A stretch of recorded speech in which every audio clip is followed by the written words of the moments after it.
Forza was built out of a love for cars, car passion. Our goal is to turn car lovers into gamers and gamers into car lovers.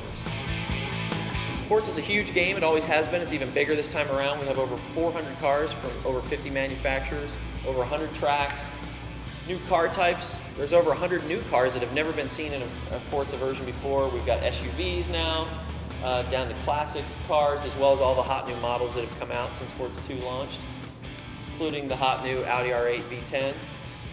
The amount of detail that we're putting in these cars is simply incredible. We've got 10 times the polygons in the cars than we had in Forza 2, 4 times the texture resolution.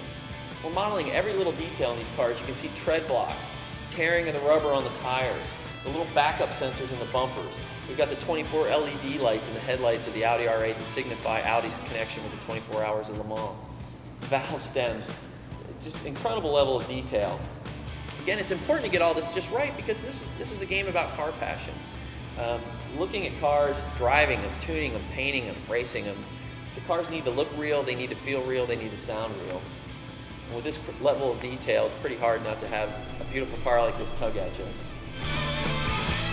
We've done a lot of things this time around to make the game more approachable to more of a casual player as well. Forza at its heart is an incredible simulator, and we're doing things in simulation that no other game can touch. Our tire physics alone, we're now doing visual tire deformation that you can see the tire fold under a corner and get tire flex. But sometimes a simulator can be intimidating to a casual game player or even to a casual racing gamer. So we've added some new assists this time around to make the game more approachable to every player. Because whether you're an 8-year-old boy with that Lamborghini poster on your wall or you're a 60-year-old granddad that likes to muscle on a Camaro but maybe is intimidated by the controller or intimidated by a simulator, we want them to be able to come in and express their car passion and have fun as well. So we've added a couple big new features. One is the auto brake feature, where we have the green line from before. You just follow the green line. It kind of tells you the ideal line around the track.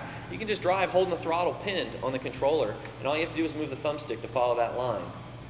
If you do happen to make a mistake, we have a feature called rewind now as well. So if you get into a corner, you're 8 laps into a 10-lap race or something, and it puts you to the back of the grid, and you're like, I don't want to start this whole thing over again.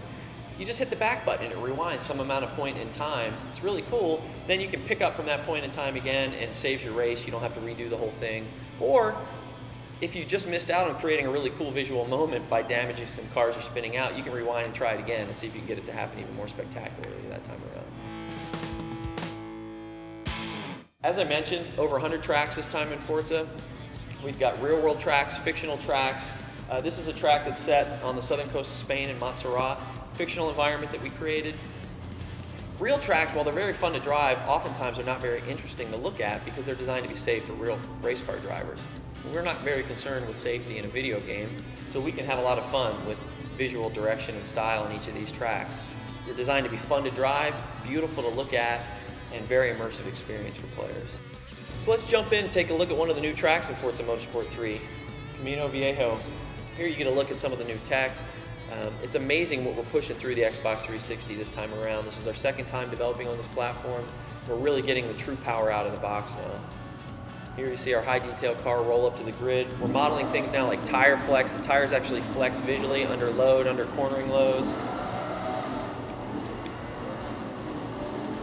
One of the things you'll notice this time around is we have cockpits. It's been a highly requested feature from a lot of our players.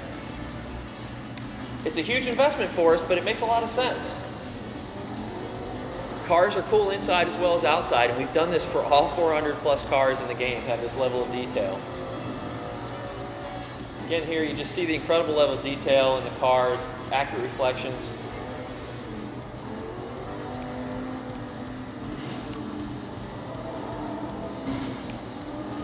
Again, we're a true simulator, and you can't really call yourself a true simulator without damage, so we continue to model full damage. With all the cars can be deformable, scratched, parts broken off, glass broken. We've also introduced a new feature called rollover this time around as well. You can flip cars over, see the bottom sides of the cars. It's really cool. See if we can get one to do it here.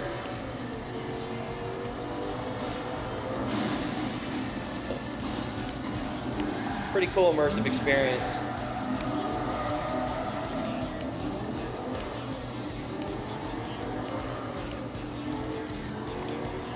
Have the AI take over.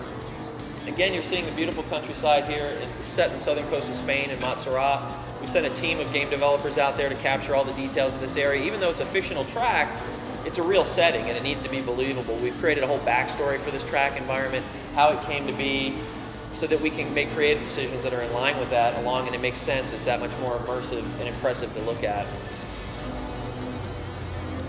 Here you can see we've done quite a bit of damage here to our beautiful Audi.